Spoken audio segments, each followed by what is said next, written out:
మంచు మనోజ్, బెల్లంకొండ శ్రీనివాస్ మరియు నారా రోహిత్ ప్రధాన పాత్రలు పోషించిన భైరవం చిత్రం ఈ నెల 30వ తేదీన ప్రపంచవ్యాప్తంగా భారీ అంచనాల నడుమ విడుదలవ్వబోతున్న సంగతి అందరికీ తెలిసిందే. ఈ ముగ్గురు హీరోలు వెండితెరకి దూరమై చాలా రోజులే అయ్యింది. విడివిడిగా కంబ్యాక్ ఇస్తారని అంతా అనుకుంటే ముగ్గురు కలిసి ఒకే సినిమా ద్వారా కంబ్యాక్ ఇవ్వాలని ప్రయత్నం చేశారు. రీసెంట్గా ఈ చిత్రం నుంచి విడుదలైన టీజర్, ట్రైలర్ కూడా ప్రేక్షకులను విశేషంగా ఆకట్టుకుంది. ఈ బుల్లి మల్టీ స్టారర్కి కూడా ప్రపంచవ్యాప్తంగా తెలుగు మార్కెట్లో మంచి డిమాండ్ ఏర్పడింది. అయితే రీసెంట్గానే మొదటి కాపీ సిద్ధమైంది. త్వరలోనే సెన్సార్ కార్యక్రమాలు జరిపించబోతున్నారు. అయితే సెన్సార్కి వెళ్లే ముందు ఈ సినిమా మొదటి కాపీని కొంతమంది ప్రముఖులకు వేసి చూపించారట మేకర్స్. వాళ్ల నుండి ఈ చిత్రానికి అద్భుతమైన రెస్పాన్స్ వచ్చినట్టు తెలుస్తోంది.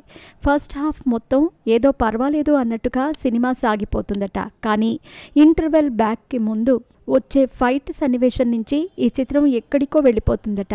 సెకండ్ హాఫ్ ఎక్కడా బోరు కొట్టకుండా డైరెక్టర్ విజయ్ మంచి గ్రిప్పింగ్ స్క్రీన్ ప్లేతో నడిపాడట.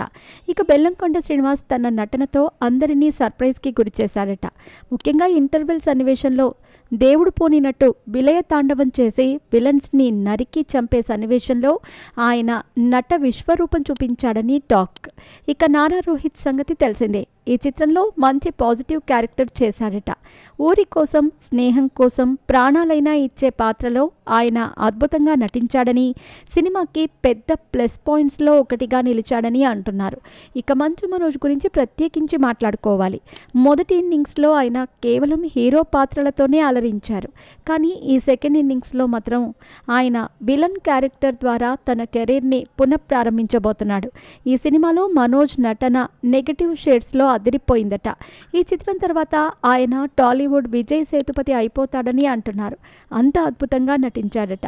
ఇలా ఈ ముగ్గురు హీరోలు ఈ సినిమా పోతే మాకు జీవితమే లేదు అని ఇంతలా కష్టపడి ఎక్కడా కూడా చిన్న పొరపాటు కూడా చేయకుండా ఈ చిత్రాన్ని చేశారట. మరి ఈ ముగ్గురు హీరోలకు ఈ చిత్రం కంబ్యాక్గా నిలుస్తుందా లేదా అనేది తెలియాలంటే మాత్రం మరో 9 రోజులు ఆగాల్సిందే. చూడాలి మరి ఏం జరగబోతోంది అనేది.